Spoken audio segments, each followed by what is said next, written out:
got to have the company sign up there and the local sign. The launch was pretty much like all launches. Keep saying that.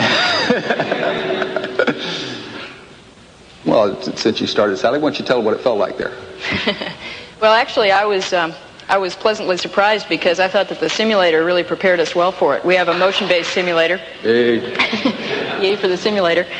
That simulates what you're supposed to feel on launch. It gives you the vibration and a lot of the shaking that you get during first stage. And I thought it was very representative. All the way up through SRB separation. It simulated the tail off, the deceleration that you get at the separation of the solids. And it also simulated very well the really smooth ride that you get during second stage on just the main engines. And I guess that we've all commented that that part of the ride is just like having a big electric motor behind you. It's that smooth, really smooth. From my standpoint, being my second flight on the shuttle, it seemed like it was much smoother. That's probably because I wasn't nearly as excited. Maybe I was a little calmer this time.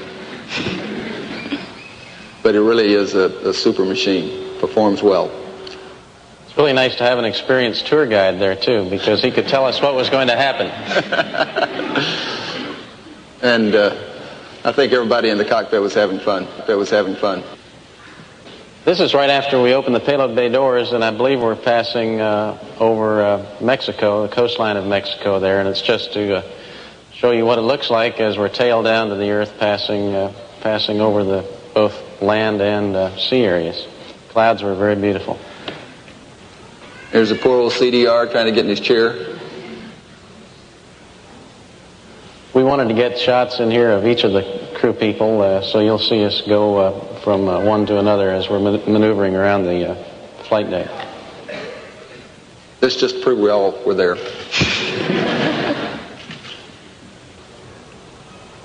John's coming up to find out where we're at. We spent an awful lot of time looking out those overhead windows. John, you want to talk? This is the beginning of the sequence of the deployment of the Palapa telecommunications satellite. The sun shield is opening there in the back, and the Anik would have been in front of this, but we had deployed it earlier. And after the sun shield is open, we withdraw some restraints and begin to spin the telecommunications satellite, getting it ready for its deployment. And there's a spin going now. It spins at 50 revolutions per minute. And Sally and Crip had the best view of this, looking out the back window. But it really is a nice vehicle to launch from every respect. Worked just like a champ. And she's just about getting ready to pop here. There she goes. And as you can see, it's very clean, going right up the tail. And about 2 feet per second differential velocity between the satellite and the orbiter. And Crip was at the back window here and grabbed a 16 millimeter camera. As it went out of view there, he took this picture out the overhead window. And you could watch it for a very long period of time. I don't know, Sally, how long do you think we had it in view? I don't know. It was several minutes, though. You could track it. And there it is at even greater distance. About 45 minutes after deployment, it fires a rocket that sends it up towards its geosynchronous orbit. And we understand that Palapa and Anik are both in their operational orbits at this time and doing extremely well. What you just saw there was the OMS ignition, which we used for the set burn to move us a little bit away from it. And the oscillation that you saw at the end of that picture was oscillation in the camera out in in response to the OMS burn. That's the Cephas, and what I was doing there was taking out one of the samples and putting in the next sample. Those are the little syringes that contain the samples that then flow up that column, and they're collected up at the top. And that's the computer that goes with the Cephas. Rick said, "Do something that looks interesting." I don't know, but every time she'd come up to the flight deck while she was supposedly operating Cephas, and she'd be up there a while, and this thing go beep beep, and she said bye, and she would go back down there to tend to it again. There's Dr. Thager doing a little medical stuff. Norm, you want to? Well, our patient wouldn't give us permission to show him, but it was John. We now have a contest to see who can identify the person on the treadmill. Right. The old CDR trying to get some exercise. That treadmill works very well from trying to simulate 1G again, but it's enough to. It's not exactly like running here on Earth, but it makes you work up a sweat and use your legs a little bit, which is what the intent is. And this is a collection device looking for microorganisms about the orbiter. It's a little fan that pulls them in and separates them. This is just to prove that I got on the treadmill too. Sally was working very hard, and I was up near the pantry, and we found a bag of cashews. You had to be quick to grab the cashews, because Sally was...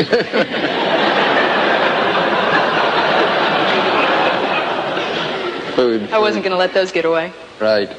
We're all asked about privacy on board with 5 people and both sexes, and we did have a little privacy curtain over the head area, and this is Rick describing or hooking it up, so it'll give you an idea what it's like.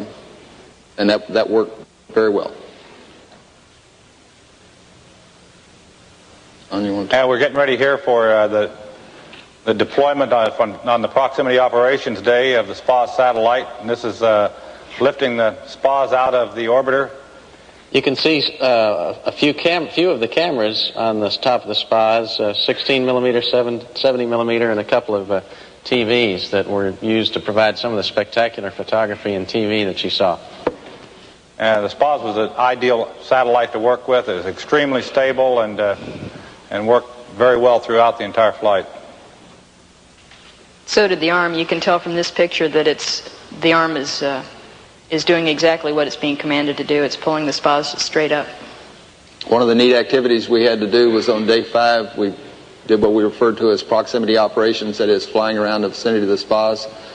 This is John doing the release on it. John, you want to comment? Right, this is the first release, I guess, and we've squeezed the trigger to release the end effector on the remote manipulator arm from the fixture on the SPAS, and then pulling the arm back away from it.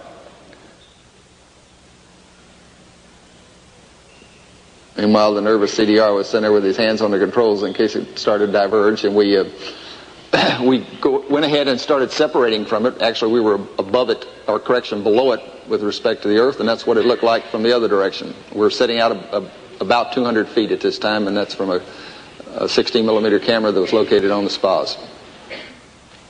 When we got down to 200 feet, we started going out in front and then coming back up to exactly in front of it. We're about 1,000 feet out now, flying directly in front of it.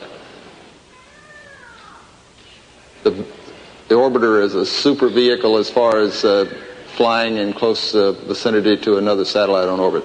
From a pilot standpoint, you couldn't ask for any better performance. View from the other direction, that's the SPAS sitting out there.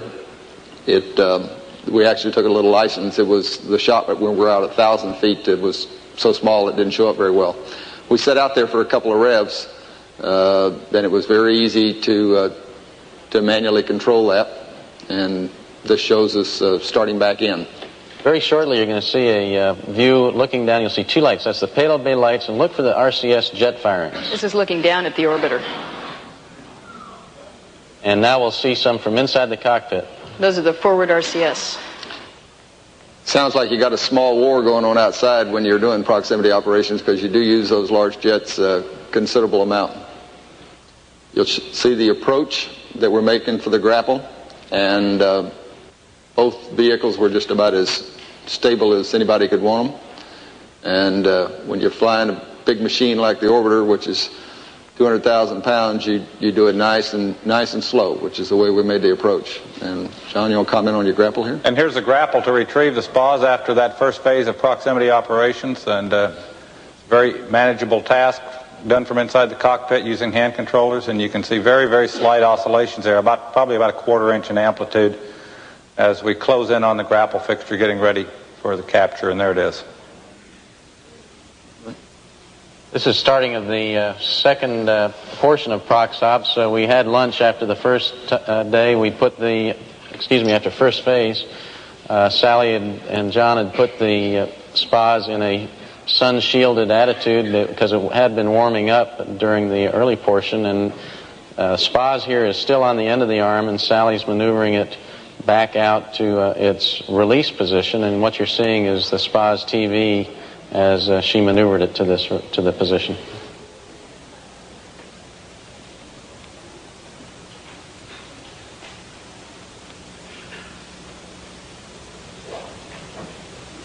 You also see the sun glint off the water down there. We're going to show you some still photography a little bit later where we utilize that feature. The first release that I did was a simulated backup release, and that went really smoothly. That was something we were a little concerned about the drift rates that the arm might give the spas, but the rates were really low, and we headed right off into the plume survey. The purpose of the plume data take, as you know, is to fire jets at the spas and use post-landing measurements from the spas to see how much upset there was due to the jets, and we're looking down from the spas now during that phase of operations, firing one of the nose jets up near the black nose and looking for any motion. There was very little detectable motion except during one of the aft maneuvers. Here we're flying up and over the spas in what is known as the inertial approach. We're reorienting the orbiter's axis to align with the proper grapple fixture axis on the spas. We're looking through the COAS there, the optical sight, and that was one of our aids in making sure that we're maintaining position on it. We're out at about 200 feet, maintaining that radius as we fly around it. You can see we've passed up and over the spas and almost going around a little bit behind it now. We had purposely maneuvered the spas out of the attitude that it had been in for the entire flight, and then the point of this was to maneuver the orbiter as well to line up its axes with the spas axes.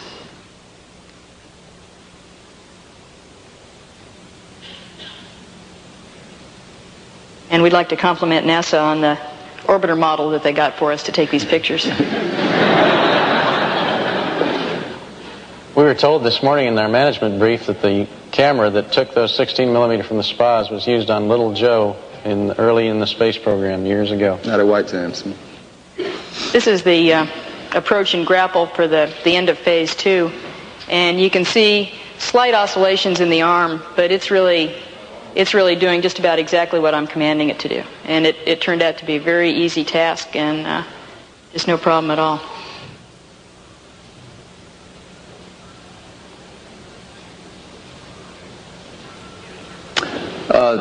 This is actually a still shot that was taken during entry by John, and he did a super job of capturing what it looks like outside the windows. That's just about the perfect color of the globe.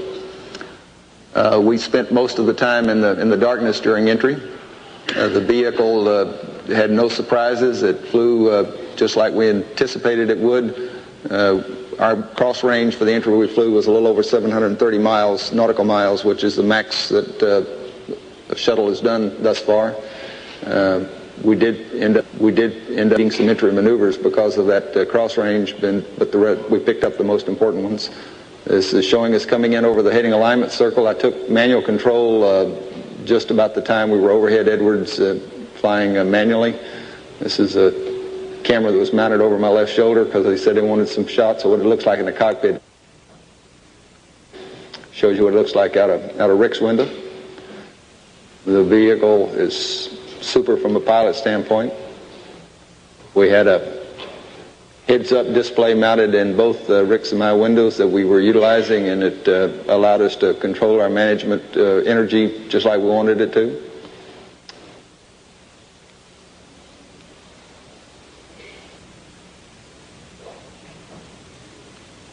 That shows the aim point that we're using for the landing, which is just this side of the lake bed. It's a rectangle, not the triangle you're seeing. And going into the pre-flare maneuver, we had a bar of lights sitting down to the left of the runway we also used as a visual aid. Rick put down the gear at 200 feet, which is where we'd planned.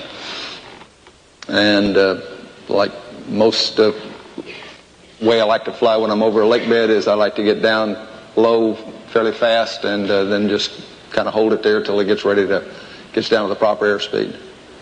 It was just like flying our shuttle training aircraft. As far as I was concerned, it handled very nice. We waited till we touched down about 205 knots, and we waited 180, and we derotated it to get the nose down the deck, and we basically used light braking, hardly any braking at all. The touchdown was so light that John and I wanted to call the convoy to find out whether we had touched. Right. I had to pay her to say that. I got some coming too. Okay.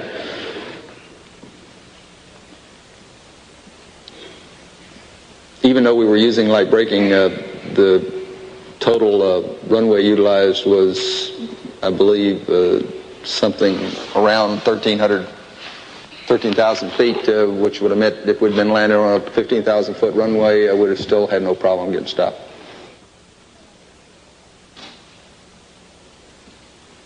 It is still a super machine. There really is. Even managed to get back to the center line of the runway after I had to roll all that way. You can tell by the shadow behind the orbiter how early it was in the morning at Edwards. Of course, a lot of you know that because of getting up so early.